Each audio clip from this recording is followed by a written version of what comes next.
प्रकार से भारत देश के अंदर धड़ाधड़ माल खोल रही हैं, भारत देश के अंदर जिस प्रकार से ऑनलाइन सिस्टम उन्होंने नेटवर्क स्थापित कर दिया है, चाहे वो फ्लिपकार्ट हो, चाहे वो अमेज़ॉन हो, जिस प्रकार से इन विदेशी कंपनियों ने भारत देश के अंदर कब्जा किया है, उससे हमारे भारत देश में जो हमारा ट्रेडर्स का मार्केट है, रिटेल मार्केट है, पूरी तरह तबाह बर्बाद हो गया। आज खुदरा बाज़ार देखिए, बाज़ार के अंदर 25% काम रह गया। पहले 100% काम था, आज 35% काम रह गया। हमारा 75% हमारे बाज़ार को जो व्यापार है वो तबाह बर्बाद हो गए। रिटेलर आज की तारीख में तबाही के कगार पर है, जो होलसेलर हैं वो तबाही के कगार पर हैं, उनसे जुड़े हुए स्टॉकिस्ट हैं, डिस्ट्रीब्यूटर्स हैं, एजेंसी स्वामी हैं, सारे के सारे तबाही के बर्बाद में। इसकी वजह यही है कि विदेशी कंपनियों ने भारतीय प्रोडक्ट को लेकर के जिस प्रकार मार्केट को तबाह करने का कार्य किया है, उसके अंदर वो तमाम प्रोडक्ट इस प्रकार से लुभावने दे करके भारत के नागरिकों को ठग भी रहे हैं, उनके साथ धोखाधड़ी भी कर रहे हैं। अगर 1 लीटर भारत की दुकान पर सामान मिल रहा है, उन्होंने 900 लीटर में पैक करा करके रख रखा है।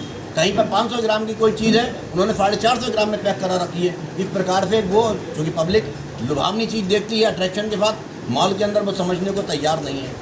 लेकिन ऑनलाइन के माध्यम से जिस प्रकार से वो लुभावना दे करके भारत के नागरिकों को ठग रहे हैं, व्यापारी समाज को ठग रहे हैं, उससे भारत देश का व्यापार तबाह बर्बाद हो गया है।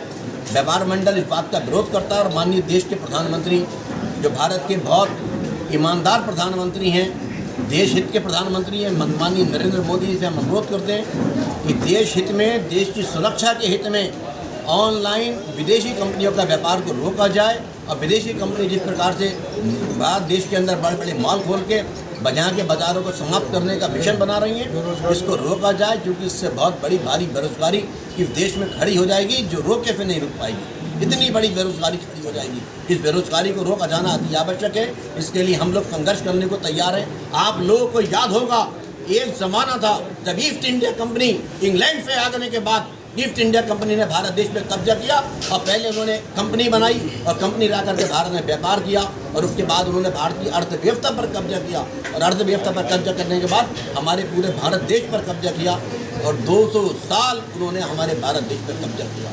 उस वक्त भी आज़ादी लेने के लिए हमें हमारे भारतीयों को कितनी कुर्बानी देनी पड़ी थी, लेकिन आज हम